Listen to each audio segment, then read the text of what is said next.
유리창을 세차게 때리는 빗소리가 낡은 옥탑방의 정적을 깨우고 있었다. 9월 5일 달력의 숫자는 이서윤의 26번째 생일임을 알리고 있었지만 세상은 축하 대신 차가운 가을비를 쏟아내고 있었다. 방 안에는 습한 공기와 함께 고소한 미역국 냄새가 은은하게 퍼져 있었다. 서윤은 작은 교자상 앞에 꿇어앉아 마지막으로 밥 공기의 위치를 바로잡았다. 하얀 쌀밥 2공기, 정성스럽게 끓인 미역국 2그릇, 그리고 서툴게 부쳐낸 계란말이와 몇 가지 소박한 반찬들. 그녀의 맞은편 비어있는 자리에도 수저 한 벌이 가지런히 놓여 있었다.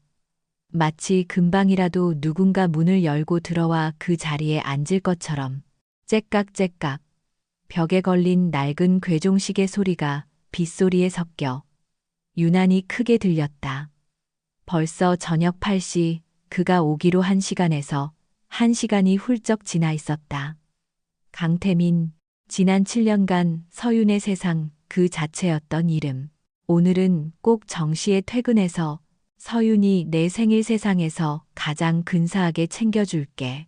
이제 우리도 이런 옥탑방 말고 한강이 보이는 근사한 레스토랑에서 파티할 때 됐잖아. 어젯밤 수화기 너머로 들려왔던 그의 목소리가 귓가에 생생했다. 태민은 국내 최고 패션 기업인 J그룹의 기획팀 에이스로 승승장구하고 있었다. 가난한 고학생이었던 그가 대기업에 입사하고 팀 내에서 능력을 인정받기까지의 모든 과정을 서윤은 바로 곁에서 지켜보았다. 그녀는 자신의 꿈을 접어가면서까지 그의 성공을 위해 헌신했다.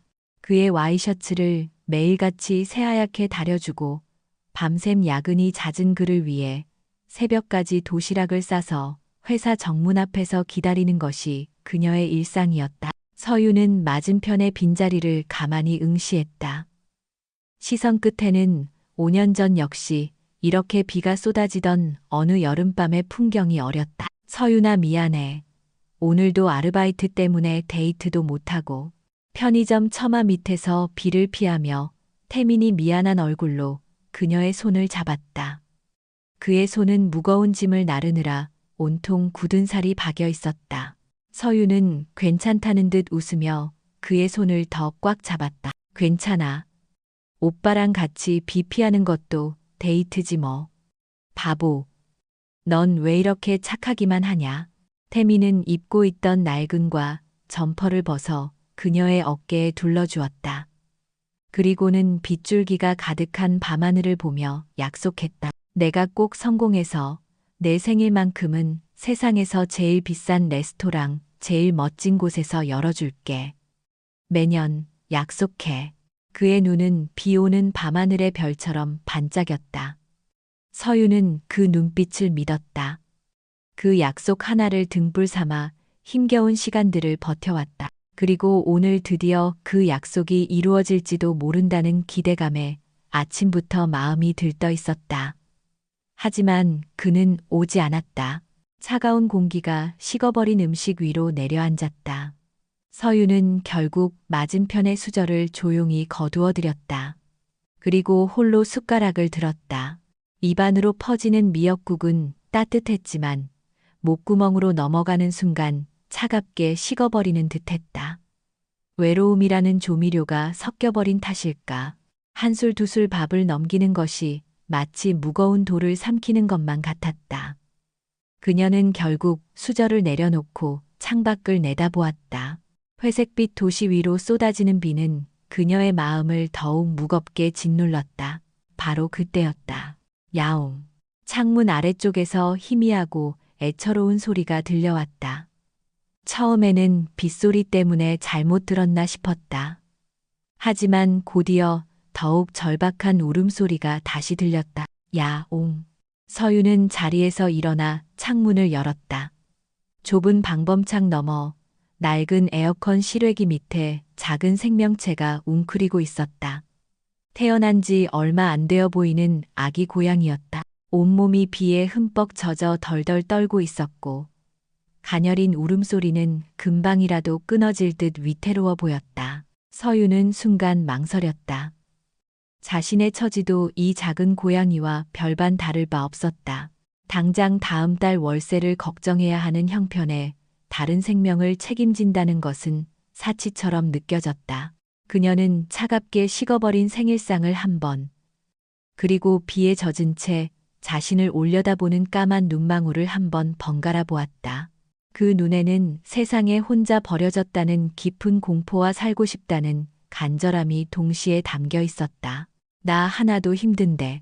이성적인 생각이 머리를 스쳤지만 서윤의 몸은 이미 움직이고 있었다. 그녀는 낡은 수건 한 장을 들고 현관문을 열었다.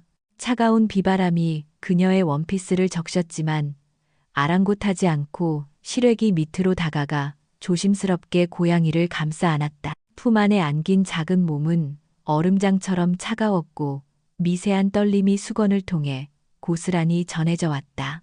방으로 돌아온 서윤은 마른 수건으로 고양이의 몸을 구석구석 닦아주었다. 체온이 조금 돌아오자 고양이는 기운을 차렸는지 다시 애처롭게 울기 시작했다. 배가 고픈 모양이었다. 서윤은 잠시 고민하다 자신의 미역국 그릇에 담긴 작은 소고기, 조각 몇 점과 계란말이 노른자를 잘게 부숴 작은 접시에 담아주었다. 고양이는 허겁지겁 음식을 핥아먹기 시작했다. 그 모습을 보는 순간 서윤의 입가에 희미한 미소가 번졌다. 텅 비어있던 옥탑방에 온기가 도는 것 같았다. 이제부터 내 이름은 나비야. 언젠가 훨훨 날아오르라고. 그녀는 고양이를 쓰다듬으며 속삭였다. 그것은 어쩌면 자기 자신에게 거는 주문이었을지도 모른다. 고양이가 잠들 안락한 보금자리를 만들어주기 위해 서윤은 방 한쪽에 쌓아둔 짐을 뒤지기 시작했다. 마땅한 상자를 찾던 그녀의 손끝에 먼지 쌓인 낡은 오동나무 상자가 걸렸다. 태민을 만나기 전 세상에서 가장 소중하게 여겼던 그녀의 보물 상자였다. 딸깍, 잠금 장치를 열자 오래된 나무와 종이 냄새가 훅 끼쳐왔다. 상자 안에는 색색의 실타래와 낡은 천조각들 그리고 손때 묻은 낡은 스케치북 한 권이 들어 있었다. 서윤은 조심스러운 손길로 스케치북을 펼쳤다. 그 안에는 지금의 초라한 그녀와는 전혀 다른 세상이 펼쳐져 있었다. 섬세한 필치로 그려진 아름다운 한복 디자인들이 페이지마다 가득했다. 때로는 나비처럼 화려하게, 때로는 달빛처럼 은은하게 각 디자인마다 고유의 생명력을 품고 살아 숨쉬는 듯했다. 각 장마다 어떤 원단을 쓰고 어떤 색실로 어떤 문양을 수놓을지에 대한 깨알 같은 메모들이 전문적으로 적혀 있었다. 한때 그녀는 대한민국 최고의 한복 디자이너를 꿈꿨다. 그녀의 할머니는 종로에서 이름난 한복 장인이었고 서윤은 어린 시절부터 할머니의 어깨너머로 옷 찢는 법을 배웠다. 천부적인 재능이 있다는 칭찬을 들으며 명문대 의상 디자인과에 입학했지만 부모님의 갑작스러운 사업 실패와 연이은 죽음으로 모든 것을 포기해야만 했다. 학비를 감당할 수 없었고 당장의 생계가 막막했다. 바로 그 무렵 같은 처지의 태민을 만났고 그녀는 자신의 꿈 대신 그의 꿈을 응원하기로 결심했다. 이건 더 이상 내 세상이 아니야. 서윤은 스케치북을 보던 아련한 눈빛을 거두며 씁쓸하게 중얼거렸다. 그녀는 마치 불에 댄 듯 황급히 스케치북을 덮고 상자를 닫았다. 과거의 꿈은 이제 그녀에게 아픔일 뿐이었다. 상자를 방구석으로 다시 밀어넣는 그녀의 어깨는 미세하게 떨리고 있었다. 바로 그 순간 침대 머리맡에 놓아둔 핸드폰이 짧게 진동했다. 수진이. 화면에 뜬 이름은 그녀의 유일한 단짝 친구 오수진이었다. 태민과 같은 회사에 다니며 세 사람은 늘 붙어 다녔다. 서윤아 생일 축하해. 내일 정오르시엘 호텔 그랜드 볼룸으로 와. 태민 씨랑 나랑 너를 위한 엄청난 서프라이즈를 준비했어. 세상에서 가장 멋진 생일 파티가 될 거야. 절대 늦으면 안 돼. 메시지를 읽는 서윤의 얼굴에 순식간에 화색이 돌았다. 조금 전까지 그녀를 짓누르던 외로움과 슬픔은 눈 녹듯 사라졌다. 서프라이즈. 역시 태민 씨는 다 계획이 있었구나. 연락이 없던 것도 집에 오지 않은 것도 모두 이 깜짝 파티를 위해서였을 것이다. 르시엘 호텔이라면 제2그룹에서 운영하는 최고급 호텔이었다. 그런 곳에서 생일 파티라니. 어쩌면 7년의 기다림 끝에 드디어 프로포즈를 받게 될지도 모른다는 생각에 심장이 세차게 뛰기 시작했다. 나비야 들었어. 내일 나한테 엄청난 일이 생길 거래. 서유는 잠든 아기 고양이를 보며 아이처럼 환하게 웃었다. 그녀는 핸드폰을 가슴에 꼭 껴안았다. 유리창 너머의 빗소리는 더 이상 슬픈 배경음악이 아니었다. 그것은 찬란한 내일을 예고하는 축복의 전주곡처럼 들렸다. 그 순간 이서유는 세상에서 가장 행복한 여자였다. 바로 내일 자신이 믿었던 세상 전체가 무너져 내릴 것이라고는 꿈에도 생각하지 못한 채 다음날 세상은 거짓말처럼 맑게 개어 있었다. 밤새 울던 가을비는 흔적도 없이 사라지고 투명한 햇살이 서울의 거리를 눈부시게 비추었다. 이서유는 어젯밤의 설렘을 그대로 간직한 채 옷장 가장 깊숙한 곳에 넣어두었던 원피스를 꺼내 입었다. 비싼 옷은 아니었지만 3년 전 태민이 처음으로 받은 월급을 털어 사준 그녀에게는 세상 가장 소중한 옷이었다. 나비야, 나 다녀올게. 오늘은 좋은 소식 가지고 돌아올 수 있을 거야. 작은 상자 안에서 곤히 잠든 아기 고양이의 머리를 부드럽게 쓰다듬은 서유는 작은 핸드백 하나만 든 채 옥탑방을 나섰다.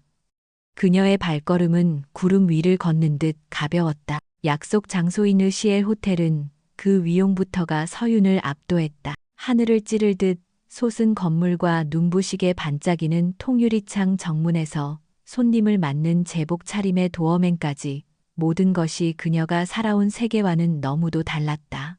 살짝 주눅이 들었지만 곧이어 펼쳐질 태민의 서프라이즈를 생각하며 그녀는 용기를 내어 안으로 들어섰다. 저 강태민 씨 이름으로 예약된 파티에 왔는데요. 로비 직원의 안내를 받아 그랜드 볼룸으로 향하는 내내 서윤의 심장은 주체할 수 없이 뛰었다. 거대한 샹들리에가 보석처럼 빛나는 복도를 지나 육중한 문이 열리자 눈앞에 화려한 연회장이 펼쳐졌다. 잘 차려입은 수십 명의 사람들이 샴페인 잔을 든 채 담소를 나누고 있었고 감미로운 재즈 선율이 공간을 가득 채우고 있었다. 세상에, 내 생일 파티를 위해 이렇게 많은 사람들을 초대했다니. 서유는 벅차오르는 감동에 눈시울이 뜨거워졌다. 그녀는 사람들 사이를 헤치며 태민과 수진의 모습을 찾았다. 하지만 두 사람은 보이지 않았다. 어리둥절하게 서 있는 그녀를 향해 몇몇 사람들이 의아한 시선을 보냈지만 서유는 그저 파티의 주인공을 기다리는 설렘 가득한 표정으로 주위를 둘러볼 뿐이었다. 바로 그때 연회장의 모든 조명이 꺼지고 정면에 설치된 거대한 스크린이 환하게 밝아졌다. 사회자로 보이는 남자가 마이크를 잡고 외쳤다. 자, 거외기빈. 드디어 오늘의 주인공들을 소개할 시간이 되었습니다.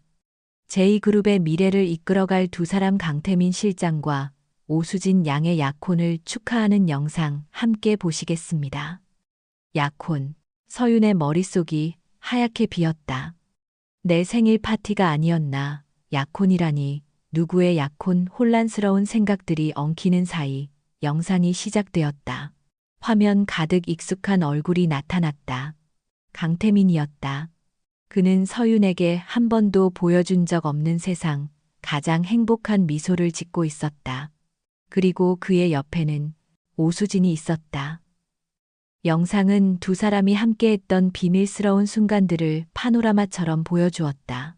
한강의 야경이 보이는 고급 레스토랑에서의 저녁 식사 커플링을 나눠 끼고 환하게 웃는 모습, 그리고 눈 덮인 스키장에서 태민이 수진의 이마에 부드럽게 입을 맞추는 장면까지 모두 서윤이 모르는 그녀가 철저히 배제된 두 사람만의 행복한 시간들이었다. 서윤의 손과 발이 차갑게 식어갔다. 숨을 쉴 수가 없었다. 이건 악몽이었다. 수진이가 말한 서프라이즈는 이것이었을까? 어떻게 나한테 이럴 수가? 영상의 마지막 태민은 눈부신 다이아몬드 반지를 들고 수진의 앞에 무릎을 꿇었다. 서윤이 언젠가 잡지에서 보고 예쁘다고 말했던 바로 그 브랜드의 반지였다. 수진아 나와 결혼해 줄래? 응 태민 씨 기꺼이. 두 사람이 뜨겁게 입을 맞추는 장면 위로 제2그룹의 새로운 파워 커플 탄생 강태민, 오수진 행복한 약혼을 축하합니다. 라는 화려한 문구가 떠올랐다. 우레와 같은 박수 소리가 연회장을 뒤덮었다. 서윤은 그 소음 속에서 혼자 섬처럼 고립되었다. 바로 그때 연회장 문이 다시 열리고 영상 속의 주인공 강태민과 오수진이 손을 꼭 잡은 채 등장했다. 하객들은 환호하며 그들에게 길을 터주었다. 수진은 순백의 드레스를 입고 있었고 그녀의 목에는 태민이 선물한 다이아몬드 목걸이가 눈부시게 빛나고 있었다. 서윤이 태민의 컴퓨터 검색 기록에서 보고 자신의 생일 선물일 거라 순진하게 믿었던 바로 그 목걸이였다. 모든 퍼즐 조각이 맞춰지는 순간 서윤의 이성은 산산조각 났다. 그녀는 자기도 모르게 그들을 향해 걸어가고 있었다. 주변의 웅성거림도 자신을 향한 의아한 시선도 느껴지지 않았다. 세상이 멈춘 듯했고 오직 환하게 웃고 있는 두 사람의 모습만이 눈에 들어왔다. 음악이 멎었다. 웅성거리던 사람들도 입을 다물었다. 갑자기 나타난 불청객의 존재에 모두의 시선이 집중되었다. 서윤은 마침내 두 사람의 앞에 멈춰 섰다. 태민 씨, 그녀의 목소리는 낙엽처럼 바싹 마른 채 가늘게 떨려 나왔다. 이게 어떻게 된 일이야 설명해줘. 이건 그냥 나를 놀리려고 만든 몰래카메라 같은 거지. 그렇지. 태민의 얼굴에서 미소가 사라졌다. 그는 당혹스러운 기색으로 서윤의 시선을 피했다. 먼저 입을 연 것은 그의 곁에 서 있던 수진이었다.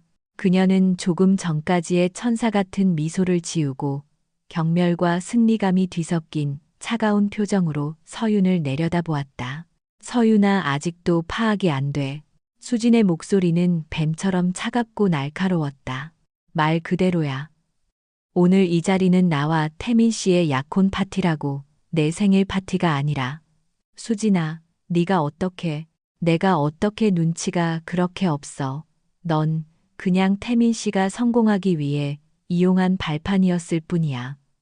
가난한 고학생 옆에서 헌신하는 착한 여자 코스프레 그거면 충분했으니까.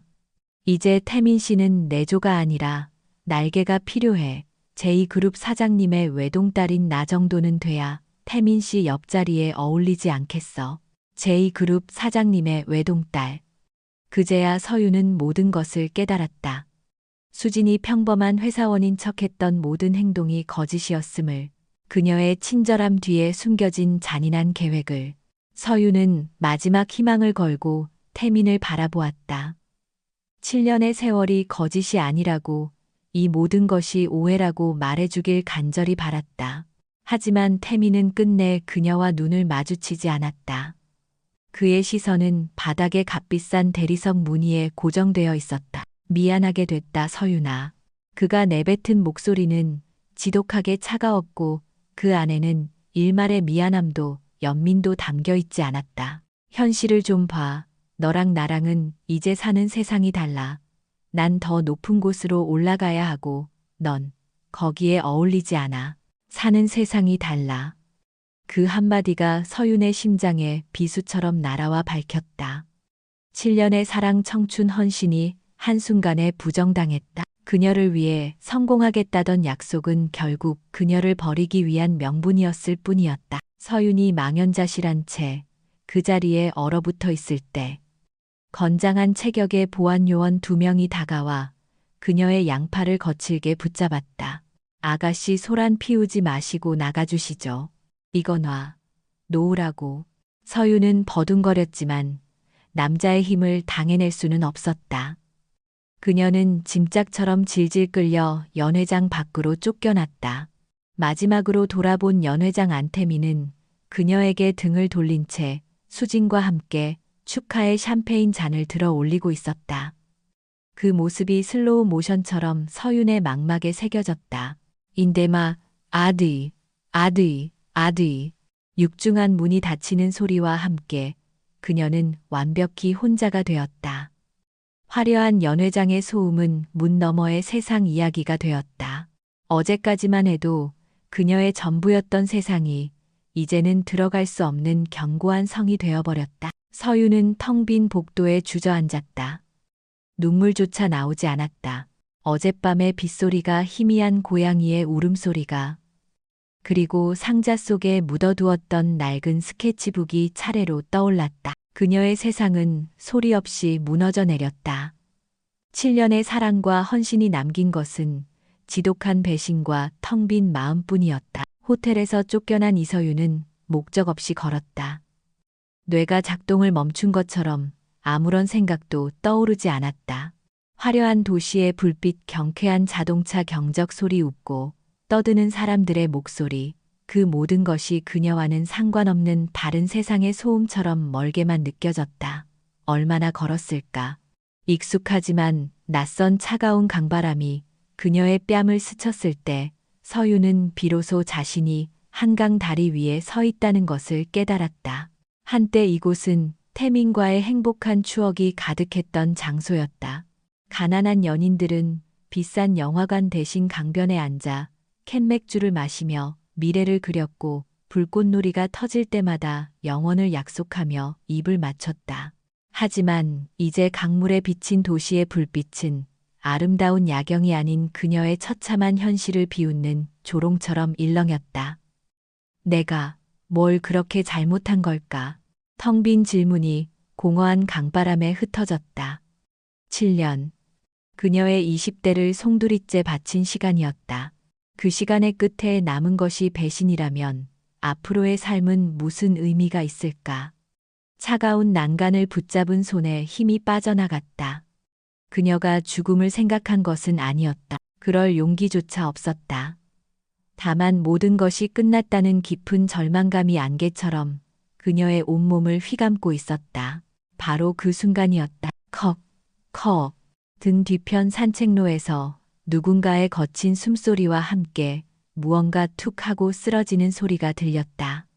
서윤이 반사적으로 고개를 돌렸다. 가로등 불빛 아래 값비싸 보이는 비단 한복을 입은 노인 한 명이 가슴을 부여잡은 채 쓰러져 있었다. 얼굴은 새하얗게 질려 있었고 가쁜 숨을 몰아쉬는 모습이 누가 봐도 위급한 상황이었다. 할아버지 괜찮으세요? 서윤의 절망감은 본능적인 연민 앞에 순식간에 자리를 내주었다. 그녀는 노인에게 달려가 그의 등을 받쳐 일으켰다.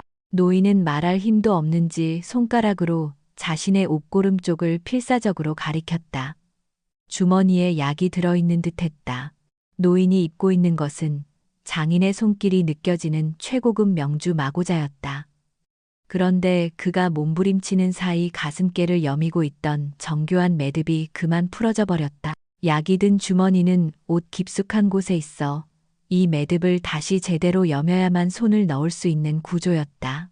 노인은 떨리는 손으로 매듭을 다시 묶으려 했지만 숨이 차오르는 탓에 손가락이 자꾸만 헛돌았다. 서윤은 다급해졌다. 1초가 급한 상황이었다. 그녀는 자기도 모르게 노인의 옷깃을 바로잡았다. 그리고 풀어헤쳐진 매듭끈을 쥐었다. 그 순간 기묘한 일이 벌어졌다.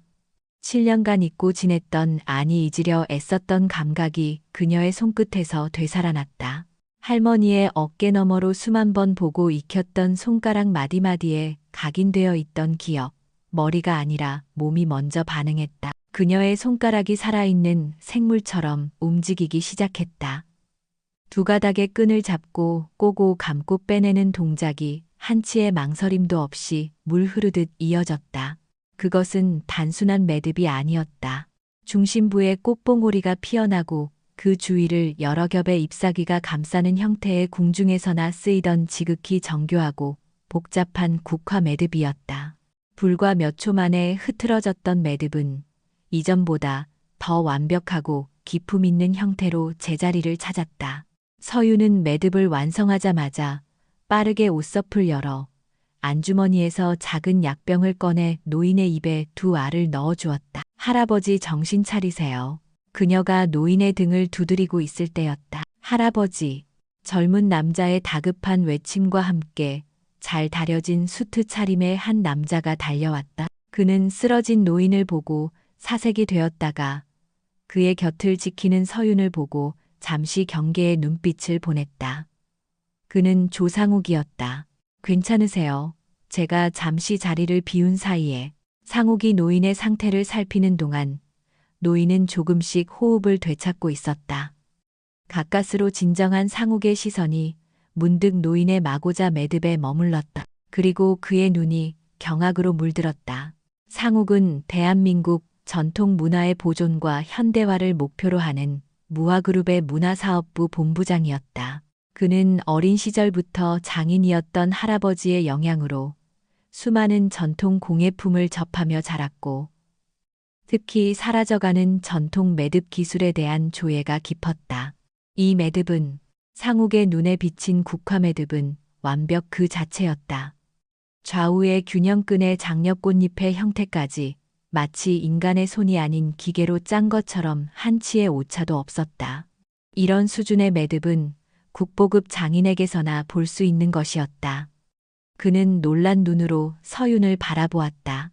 남루한 원피스 차림의 절망에 가득 찬 얼굴을 한 젊은 여자의 손에서 이런 완벽한 예술이 탄생했다는 사실을 믿을 수가 없었다. 그때 정신을 차린 노인 무화그룹의 조태준 회장이 거친 기침과 함께 입을 열었다. 그는 자신을 구해준 서윤을 위아래로 훑어보더니 잔뜩 찌푸린 얼굴로 내뱉었다. 웬 행색이 초라한 계집이냐. 조 회장은 평생을 사람 위에 군림하며 살아온 인물이었다. 그의 눈에 비친 서윤은 그저 돈이나 노리고 접근한 불순한 인물일 뿐이었다. 내 놈이 내 매듭을 만졌느냐. 당장 썩 비켜라. 할아버지, 그게 무슨 말씀이세요? 이분이 할아버지를 구해주신. 시끄럽다. 조 회장은 상욱의 말을 자르고 지갑에서 수표 몇 장을 꺼내 서윤에게 던지듯 내밀었다. 이거나 받고 당장 내 눈앞에서 사라지거라. 어디서 굴러먹던 것인지 모를 것과 엮이고 싶지 않으니. 모욕적인 말과 행동이었다. 하지만 서윤은 아무런 반응도 하지 않았다. 아니, 할 수가 없었다. 그녀는 여전히 아까의 충격에서 벗어나지 못한 채 멍하니 서 있을 뿐이었다. 상욱은 할아버지의 무례함에 인상을 찌푸리며 고개를 숙였다. 그리고 할아버지가 내민 수표를 막아서며 자신의 명함 지갑에서 정중하게 명함 한 장을 꺼내 서윤에게 내밀었다. 오늘 일은 정말 감사했습니다. 경황이 없어 제대로 된 사례를 드리지 못하는 점 죄송합니다. 괜찮으시다면 나중에 꼭 한번 연락 주십시오. 은혜를 갚을 기회를 주셨으면 합니다. 그의 목소리는 진심 어린 존중과 호기심으로 가득 차 있었다. 그는 그녀의 초라한 행색이 아닌 그녀의 손끝에서 피어난 놀라운 재능을 보고 있었다. 서윤은 멍한 눈으로 그가 내민 명함을 받아들었다. 차갑고 빳빳한 종이의 감촉이 비현실적으로 느껴졌다. 그녀는 아무 말 없이 몸을 돌려 다시 어둠 속으로 걸어갔다. 상욱은 그녀가 사라진 방향을 한참 동안이나 바라보았다. 그의 손에는 아직도 그녀의 손길이 닿았던 할아버지의 매듭이 그 완벽한 형태가 선명하게 느껴지는 듯했다. 상우가 뭘 보고 있느냐. 별 볼 일 없는 애한테 시간 낭비하지 마라. 조 회장의 퉁명스러운 목소리가 그의 생각을 깨뜨렸다. 하지만 상욱의 머릿속에는 이미 깊은 확신이 자리 잡고 있었다. 별 볼 일 없는 사람이 아니야. 저분은 우리가 그토록 찾아 헤매던 사람일지도 몰라. 같은 시각 서윤은 힘없이 옥탑방 계단을 오르고 있었다. 문을 열자 작은 고양이 나비가 다리에 몸을 비비며 그녀를 맞았다. 유일한 위로였다. 그녀는 그대로 바닥에 쓰러지듯 주저앉았다. 힘없이 펼쳐진 손에서 작은 명함 한 장이 마룻바닥으로 떨어졌다. 차가운 리놀륨 장판 위 가로등 불빛을 희미하게 반사하는 명함에는 단정한 글씨가 새겨져 있었다. 무화 MUHWA 그룹 전통문화사업 본부장 조상욱. 시간은 강물처럼 흐르지 않았다. 이서윤에게 시간은 끈적하게 고여 썩어가는 늪과 같았다. 강태민과 오수진의 약혼 파티가 있었던 그날 이후 그녀의 세상은 모든 색을 잃고 흑백으로 변해버렸다. 그녀는 하던 아르바이트를 모두 그만두었다. 사람을 만나는 것이 두려웠고 텅 빈 눈으로 무언가에 집중할 기력조차 없었다. 옥탑방의 작은 창문으로 들어오는 햇살마저 그녀를 조롱하는 것 같아 하루 종일 커튼을 닫고 어둠 속에 스스로를 가두었다. 끼니는 물로 때우는 날이 더 많았고 잠을 자도 깊은 악몽에 시달리다 깨어나기 일쑤였다. 유일한 생명체는 작은 고양이 나비뿐이었다. 앙상하게 말라가는 서윤의 곁을 맴돌며 야옹거리는 작은 옹기가 그녀를 붙잡는 마지막 끈이었다. 절망의 늪은 현실적인 문제로 그녀의 발목을 잡아당겼다. 밀린 월세가 석 달치. 결국 현관문에는 냉혹한 글씨가 적힌 붉은색 퇴거 통지서가 붙었다. 최종 통보 일주일 내로 퇴거하지 않을 시 강제 집행을 실시함. 서윤은 그 종이 앞에서 한참을 망연히 서 있었다. 이제 정말 끝이었다. 갈 곳도 기댈 곳도 없었다. 바로 그 순간 먼지 쌓인 화장대 구석에서 희미하게 빛나는 작은 물체가 눈에 들어왔다. 그날 밤 한강 다리에서 받았던 조상욱의 명함이었다. 연락 주십시오. 그의 정중한 목소리가 환청처럼 귓가에 맴돌았다. 서윤은 지금까지 그 명함에 연락할 생각을 하지 않았다. 그것은 동정이었을 테고 자신은 더 이상 누구의 동정도 받고 싶지 않았다. 하지만 이제는 선택의 여지가 없었다. 지푸라기라도 잡아야 했다. 그녀는 떨리는 손으로 수화기를 들고 10년은 된 것 같은 낡은 번호를 눌렀다. 신호음이 몇 번 울리고 전화를 받은 것은 조상욱 본인이었다. 서윤이 힘겹게 자신의 신원을 밝히자 그는 놀라울 정도로 차분하고 따뜻한 목소리로 그녀를 기억해냈다. 기다리고 있었습니다. 이서윤 씨. 그 한마디에 서윤의 눈에서 뜨거운 눈물이 흘러내렸다. 세상 모두가 그녀를 버렸다고 생각했는데 자신을 기다려준 사람이 있었다. 약속 장소는 무화그룹의 사옥이 아닌 인사동에 위치한 무화 한복 박물관이었다. 서윤은 며칠 만에 처음으로 씻고 그나마 가장 깨끗한 옷을 찾아 입고 집을 나섰다. 박물관에 들어서는 순간 그녀는 숨을 멈췄다. 고풍스러운 대청마루와 은은한 조명 아래 시대를 초월한 한복들이 저마다의 자태를 뽐내고 있었다. 왕가의 화려한 저기부터 사대부 여인의 단아한 당의 이름 없는 기생의 매혹적인 쓰개치마까지 모든 옷에는 그것을 지은 장인의 혼과 입었던 사람의 이야기가 깃들어 있는 듯했다. 한때 그녀가 꿈꿨던 세상. 하지만 지금의 그녀에게는 너무나도 멀고 눈이 부셔서 똑바로 쳐다볼 수조차 없는 세계였다. 조상욱은 박물관 가장 깊숙한 곳, 일반인에게는 공개되지 않는 복원 연구실로 그녀를 안내했다. 거대한 유리벽으로 둘러싸인 방 안에는 흰 가운을 입은 전문가 여러 명과 함께 옥좌에 앉은 왕처럼 위압적인 분위기를 풍기는 조태준 회장이 앉아 있었다. 왔느냐? 조 회장의 목소리에는 여전히 경계심과 의심이 가득했다. 그는 턱짓으로 연구실 중앙에 놓인 작업대를 가리켰다.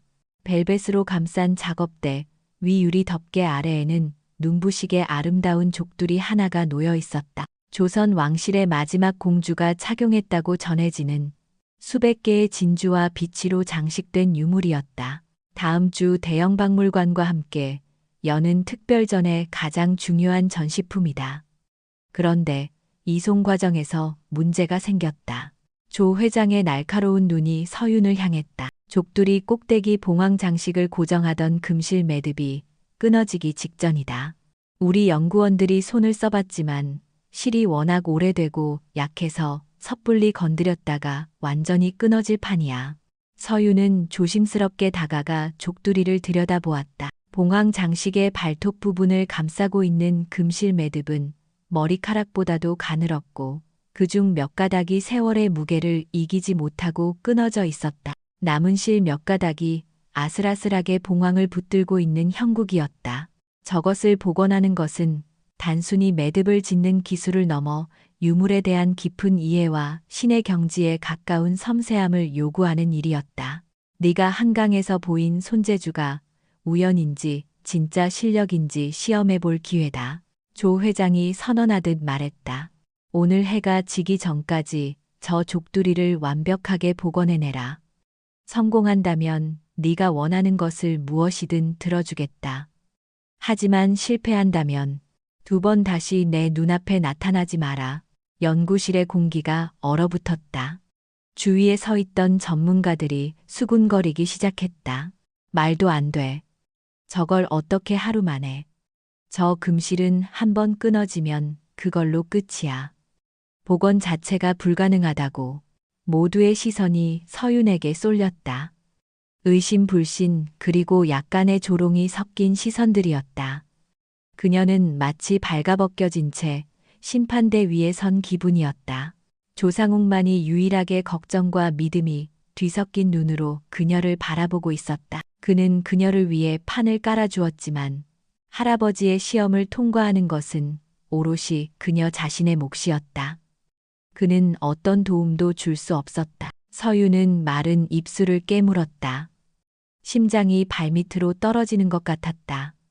도망치고 싶었다. 하지만 그녀의 등 뒤에는 이제 낭떠러지 뿐이었다. 그녀는 천천히 작업대 앞으로 걸어갔다. 유리 덮개가 열리고 수백 년의 시간을 품은 유물이 그녀의 눈앞에 모습을 드러냈다. 주위의 모든 소음이 사라졌다. 오직 그녀와 족둘이 단둘만 남은 것 같았다. 서윤은 의자에 앉아 두 눈을 감았다. 강태민의 차가운 목소리, 오수진의 비웃음, 집주인의 고함 소리가 머릿속을 스쳐 지나갔다. 그리고 그 모든 절망의 잔상 위로 다른 기억 하나가 떠올랐다. 풀먹인 모시의 빳빳한 감촉, 다리미가 지나갈 때 피어오르던 구수한 증기 냄새. 그리고 매듭을 짓는 자신의 작은 손을 감싸주던 할머니의 따뜻하고 주름진 손. 서윤아 씨란 올해도 마음을 담아야 한단다. 마음이 담기지 않은 매듭은 금방 풀어지고 마는 법이야. 할머니의 목소리가 귓가에 울렸다. 서윤은 천천히 눈을 떴다. 조금 전까지 그녀의 눈을 가득 채우고 있던 공포와 절망은 사라지고 그 자리에는 강철처럼 단단하고 서리발처럼 차가운 집중력만이 남아 있었다.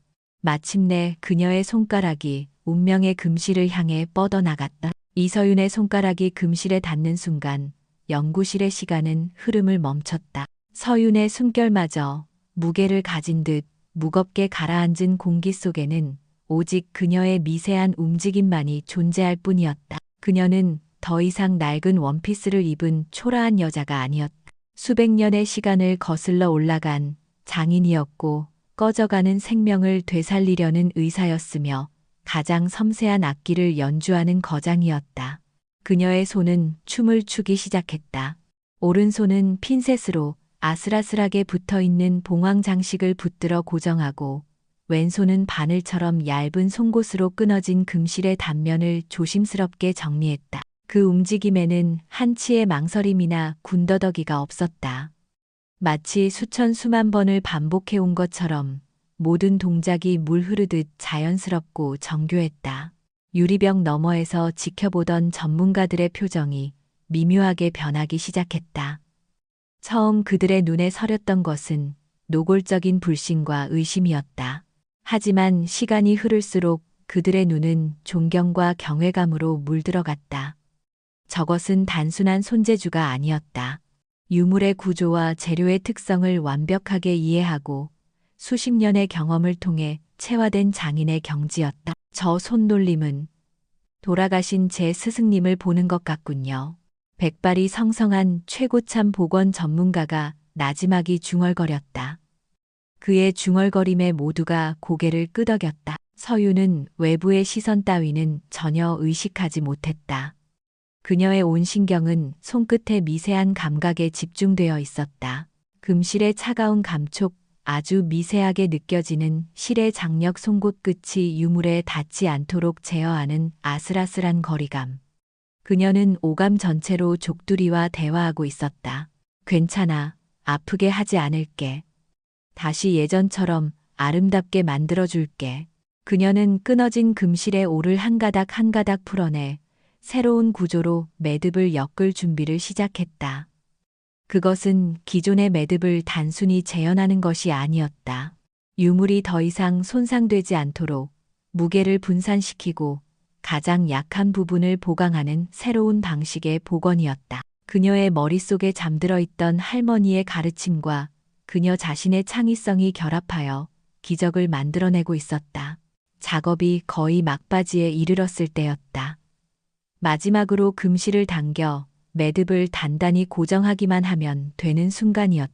연구실을 감싸던 무거운 긴장감이 희미한 희망으로 바뀌려던 바로 그때였다. 확대 카메라가 연결된 모니터를 보고 있던 젊은 연구원 하나가 짧은 비명을 질렀다. 모두의 시선이 모니터로 향했다. 화면에는 서윤이 마지막으로 힘을 주려는 바로 그 금실의 한 부분이 극도로 확대되어 보였다.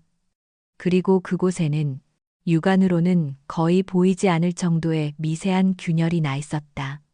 실이 닳아서 몇 가닥 남지 않은 금방이라도 끊어질 듯 위태로운 부분이었다. 실이 끊어지기 직전이야. 누군가의 외침에 연구실의 공기가 다시 얼어붙었다. 이번에는 희망이 섞인 긴장이 아니었다.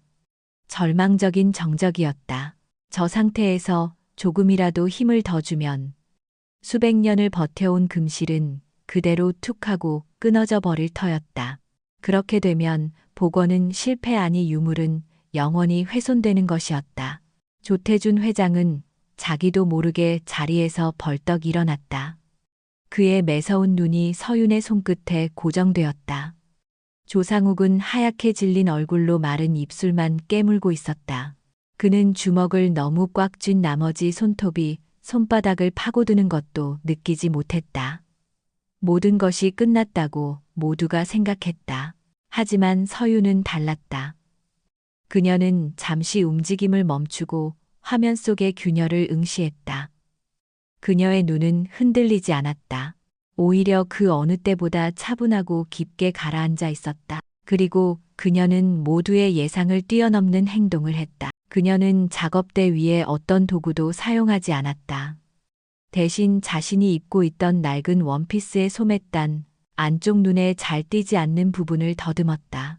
그리고는 아주 조심스럽게 실밥 하나를 풀어내기 시작했다. 머리카락보다도 가는하지만 질긴 명주실이었다. 그녀는 그 실을 침을 묻힌 송곳 끝에 감아 끊어지기 직전인 금실의 균열 부분으로 가져갔다. 그리고는 신기에 가까운 손놀림으로 그 명주실을 균열이 난 금실 주위에 촘촘하게 감기 시작했다. 나비의 날갯짓으로 태풍을 막으려는 것처럼 불가능해 보이는 작업이었다. 하지만 그녀의 손끝에서 불가능은 현실이 되고 있었다. 보이지 않는 깁스를 하듯 명주실은 약해진 금실의 심지가 되어 주었다. 아무도 숨을 쉬지 않았다. 모두가 인간의 한계를 넘어서는 듯한 광경에 넋을 잃고 있었다. 보강 작업을 마친 서윤은 다시 한번 심호흡을 했다. 그리고 마침내 마지막 매듭을 완성하기 위해 두 손으로 금실의 양끝을 잡고 아주 서서히 하지만 단호하게 당겼다. 딸깍. 실들이 제자리를 찾으며 내는 아주 미세한 소리가 정적 속에서 천둥처럼 울렸다. 완벽했다.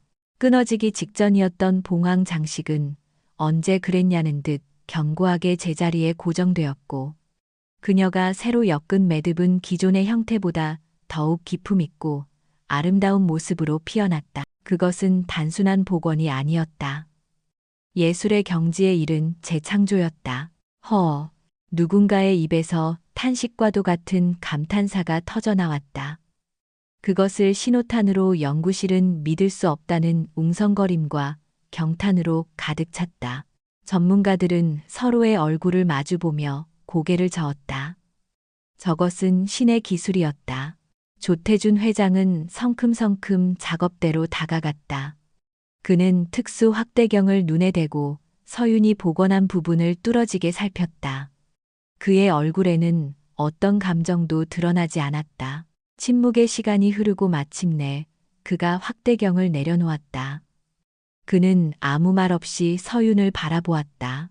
그의 눈에 평생 서려있던 오만함과 불신 대신 생전 처음 보는 순수한 경외감이 담겨 있었다. 그는 그저 아주 힘있게 고개를 한번 끄덕였다.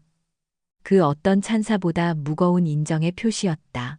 조상욱의 얼굴에 그제야 안도와 기쁨의 미소가 번졌다. 그는 주먹을 쥔 손을 풀며 가슴을 쓸어내렸다. 유리벽을 사이에 두고 서윤과 그의 시선이 허공에서 마주쳤다. 상욱은 그녀를 향해 소리 없이 입모양으로 말했다. 해낼 줄 알았어요. 모든 긴장이 풀리는 순간 극심한 피로가 서윤의 온몸을 덮쳤다. 그녀는 의자에 깊숙이 몸을 기댄 채 자신의 두 손을 가만히 내려다보았다. 미세하게 떨리는 상처투성이인 손.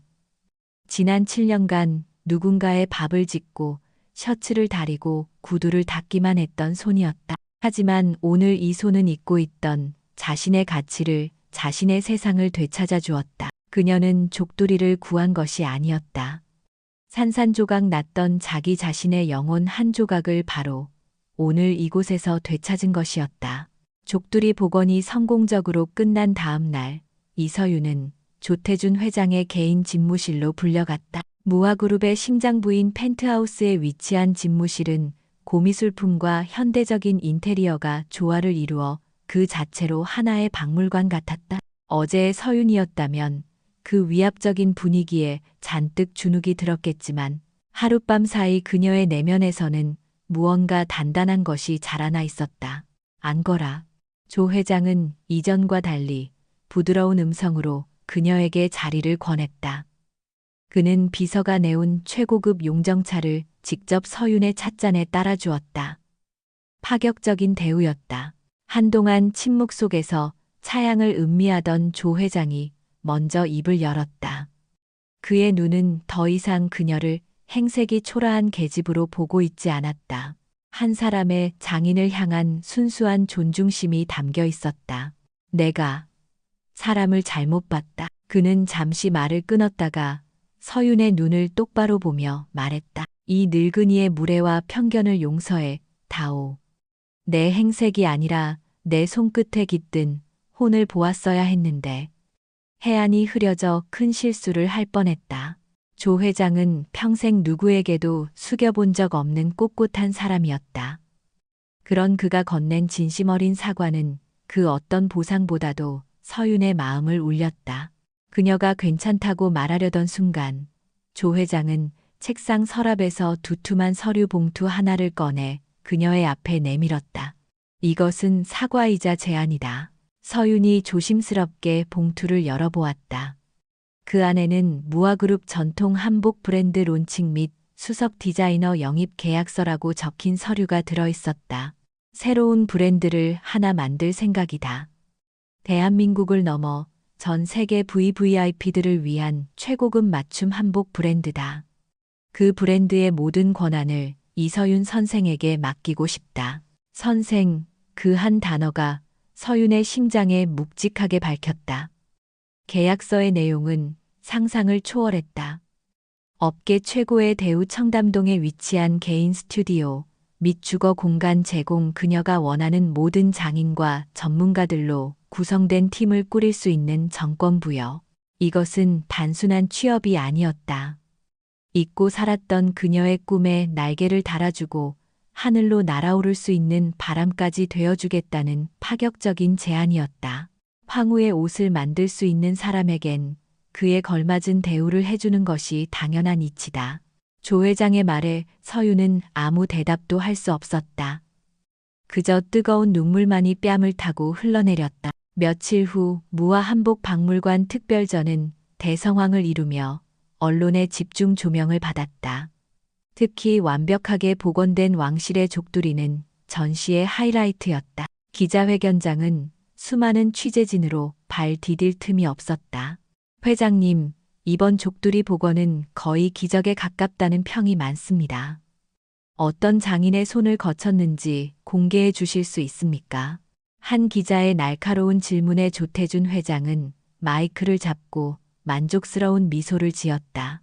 기적은 준비된 자에게만 찾아오는 법이지요. 이번 복원은 세상에 알려지지 않았던 한 숨은 장인의 손끝에서 이루어졌습니다. 그녀는 바로 우리 무화그룹이 새롭게 선보일 한복 브랜드를 이끌어갈 천재 디자이너 이서윤 선생입니다. 조 회장의 말이 끝나기가 무섭게 카메라 플래시가 폭죽처럼 터져 나왔다. 다음 날 모든 신문과 뉴스의 헤드라인은 이서윤이라는 이름으로 도배되었다. 잠들어 있던 장인을 깨우다. 무화그룹 신예 한복 디자이너 이서윤 정격 발탁. 7년간의 헌신 배신으로 돌아오다. 디자이너 이서윤의 드라마 같은 인생 스토리 화제. 그 시각 제2그룹 회장실에서는 강태민이 싸늘한 표정의 오수진 앞에서 고개를 숙이고 있었다.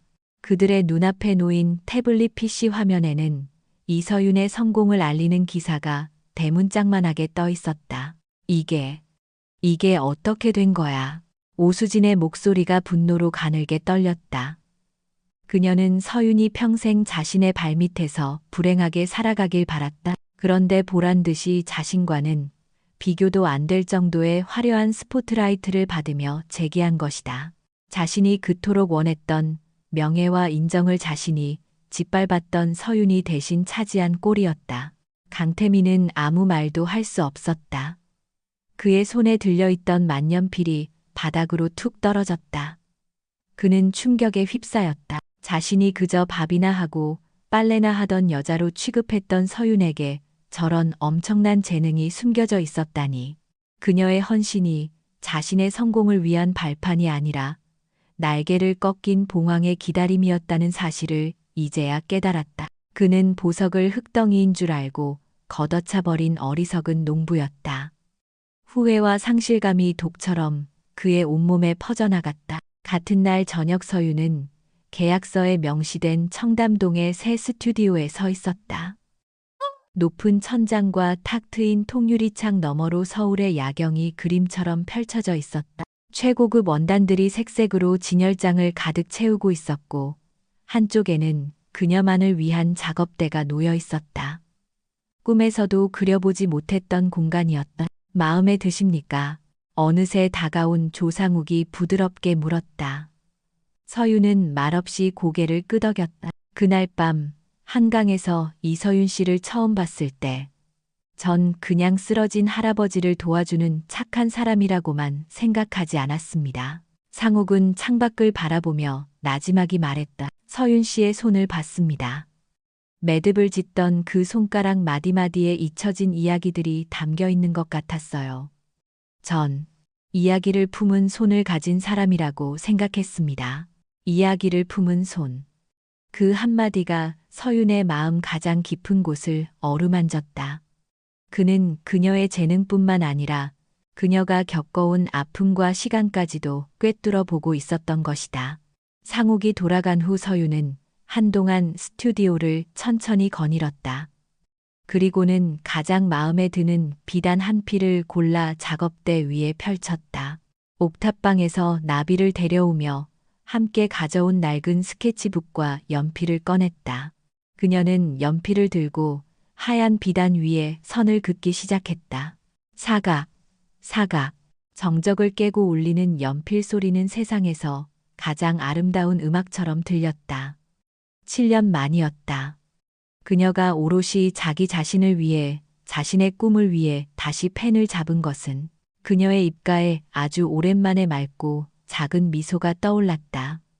발치에는 작은 고양이, 나비가 새 보금자리가 마음에 든다는 듯 몸을 웅크리고 잠들어 있었다. 그 순간 길고 길었던 그녀의 겨울이 끝나고 두 번째 봄이 시작되고 있었다. 그로부터 1년 후, 가을밤의 청아한 공기가 흐르는 경복궁의 흙내문 광장은 전 세계에서 모여든 패션계 인사들과 VVIP들로 인산인해를 이루고 있었다. 고궁의 장엄한 건축물은 최첨단 조명 기술과 만나 시공간을 초월한 환상적인 런웨이로 변해 있었다. 오늘 밤 이곳에서는 무화그룹이 야심차게 준비한 새로운 한복 브랜드 화연 과전의 론칭 패션쇼가 열리고 있었다. 화연, 빛나고 아름다운 여인이라는 뜻을 가진 이 브랜드는 지난 1년간 이서윤이 자신의 모든 것을 쏟아부은 결정체였다. 쇼가 시작되고 몽환적인 국악 크로스오버 음악과 함께 첫 번째 모델이 등장하자 객석에서는 나직한 탄성이 터져 나왔다.